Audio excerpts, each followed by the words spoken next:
Hello everyone, my name's Fiona Copland. This is my colleague and friend Sue Garton, and we both work in the Centre for Language Education Research at Aston University, and we're delighted to have been given the opportunity to edit this special issue of English Language Teaching Journal on teaching English to young learners. Shall we say a bit for a start about how we became interested in young learners Yes. and how we got into it? So I guess it goes back 2009, 2010 when we were awarded a British Council grant to investigate global practices in teaching English to young learners, and that alerted us, I think, to a lot of the issues around what has been described as the biggest policy innovation in education in the last 20 or so years. And so, of course, we were over the moon when we were given the opportunity to edit this collection, for which we had so many submissions. Yes, it was very difficult to whittle them down and to decide what were the key themes that we wanted to focus on.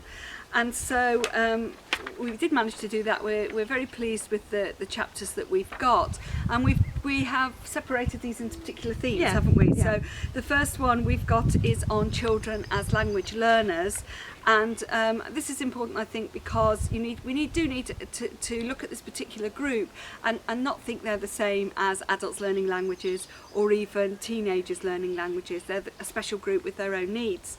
And two of our papers in this section are by Sayer and Ban, who look at how children access English in Mexico outside the classroom through translating basically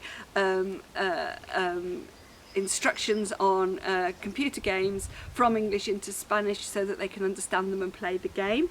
And in a similar vein, Butler, Samaya and Fukuhara look at online games and which kind of games tend to motivate children. Yeah, so computer games is a big thing. Big thing, and we'll come back to that maybe in the implications as well.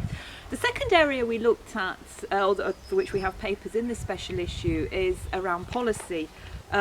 I think obviously now most language learning seems to take place in government, in schools, in the government sector, in the state sector, in primary schools, bringing with it a number of problems that have been already identified in previous research, such as the question over who actually teaches it, whether there are enough teachers who are qualified to teach children and also to teach language.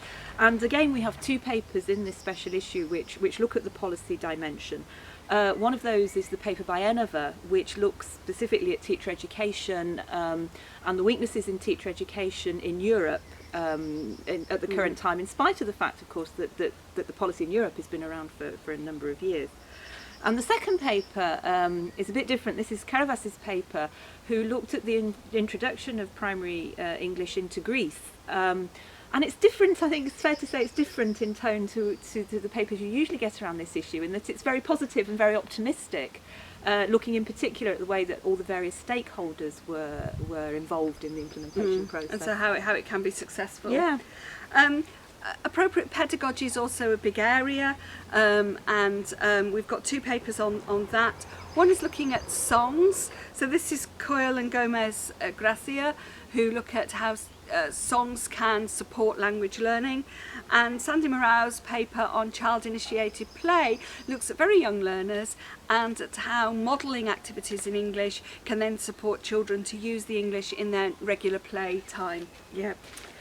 An area that I think Fiona and I are particularly interested in, we probably were before, but became even more so through our work in editing this special issue, is in the research tools that are used in carrying out research with children, because I think there's it probably goes without saying that they need really to be different to be age appropriate for the children.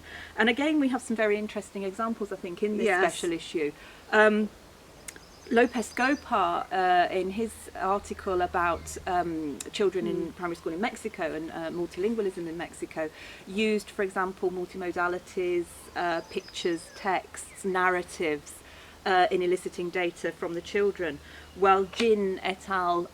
Used metaphors as a way of getting at children's identities and children's views of language learning. and Besser and Chick also used photographs. Yeah.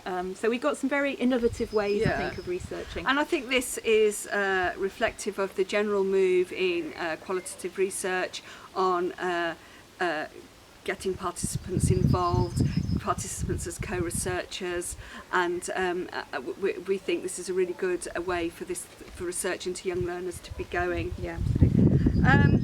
We also have some articles on learning English in particular contexts. So what is it like to learn English in Mexico, for example, compared to what it's like to learn English in Hong Kong. Besser and Chick's paper looks at the advantages that can be gained by some children depending on the kind of school they go to and whether that's English medium or not in Hong Kong. Whereas Lopez Gapar talks about the importance of valuing multilingual identities in order to value English. Yes. So those were the sort of 4 areas, I think, that we identified and into which the papers fall. But what about future directions? Well, I think there's plenty of those. It's as wide as it's broad, because the area is open, I think, for people to do research into classrooms in many different contexts around the world. But it's probably worth saying, though, that one thing we've not touched on so far, and which I think is an area for future research, is whether children should be learning English at all. Yes. Or learning languages at all. It's a controversial question, and the jury's still out.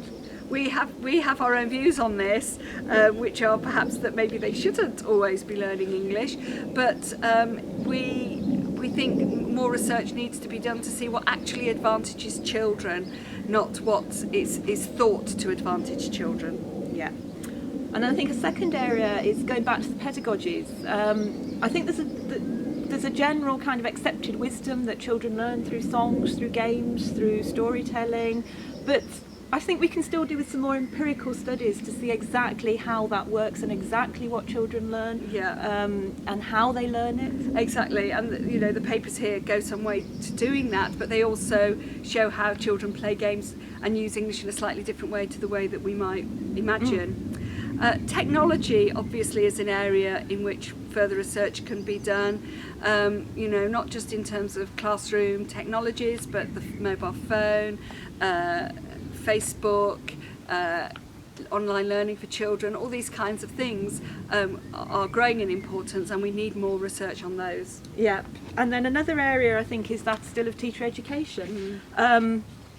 In many countries around the world, for example, governments have drafted in native speaker teachers on the assumption that local teachers are not competent enough or haven't been trained sufficiently. So I think more research, both on the relationship between these two different groups of teachers, but also on the most effective way of training teachers, is necessary. Yeah, and finally, policy. This is an area that has actually attracted quite a lot of research, very good research, but what we need to see more of, I think, is how policy is being implemented, and how easy it is to change policy or to challenge policy when the stakeholders deem it's not working. So that's a summary, I think, Yes. of the special issue and of our take on it and of some of our views as well. We hope And you enjoy it. as much as we enjoy putting it together. It's been a real privilege to work with the writers, and we think there's some really excellent work here. Thank you. Thank you.